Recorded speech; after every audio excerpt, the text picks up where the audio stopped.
Hello வணக்கம். இன்றைக்கி நம்ம சேனலில் என்ன பார்க்க போகிறோன்னா பொட்டுக்கடலை சட்னி எப்படி செய்யலாம் அப்படின்னு தான் பார்க்க போகிறோம். இந்த பொட்டுக்கடலை சட்னி செய்கிறதுக்கு 5 நிமிஷமே அதிகம்தான்.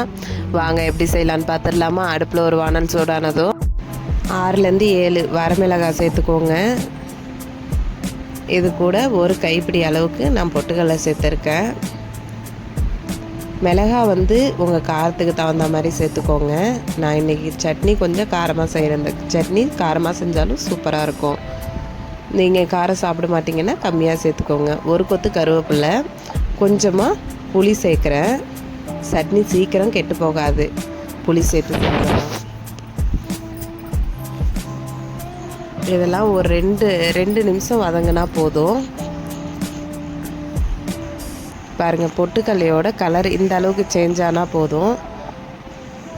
இதை அப்படியே ஒரு மிக்ஸி ஜாருக்கு மாற்றிட்டு அதே வானலில் கொஞ்சமாக எண்ணெய் விட்டு தாளிப்பை ரெடி பண்ணிக்கலாம்.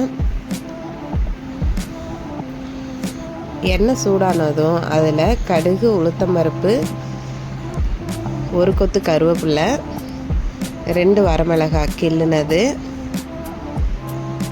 இது மட்டும் போதும். உங்களுக்கு தேவைன்னா நீங்கள் பெருங்காயத்தூள் கூட ஆட் பண்ணிக்கலாம்.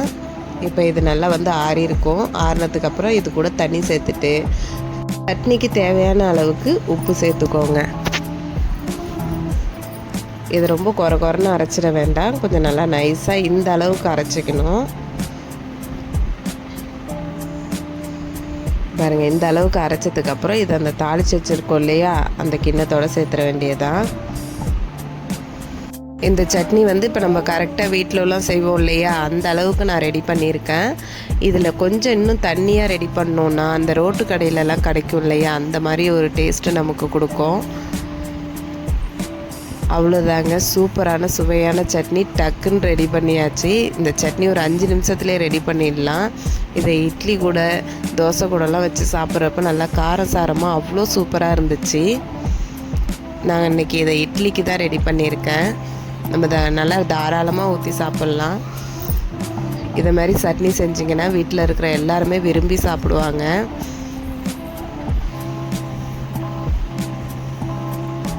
நல்லா சூடாக இட்லி வச்சு அது கூட இந்த சட்னியை வச்சு சாப்பிட்றப்போ அவ்வளோ டேஸ்ட்டாக இருந்தது. நீங்களும் ட்ரை பண்ணி பாருங்கள். வீடியோ பிடிச்சிருந்ததுன்னா லைக் பண்ணுங்கள், ஷேர் பண்ணுங்கள், மறக்காமல் நம்ம சேனலை சப்ஸ்கிரைப் பண்ணுங்கள். இதை மாதிரி டெய்லி ஒரு வீடியோஸ் நம்ம சேனலில் வரும். சப்போர்ட் பண்ணுங்கள். நீங்களே இந்த மாதிரி வீட்டில் சட்னி செஞ்சு சாப்பிட்டு பாருங்கள். நம்ம சேனலில் முருங்கைக்கீரையில் எப்படி சட்னி செய்யலாம் அப்படிங்கிற வீடியோ அப்லோட் பண்ணியிருக்கேன்.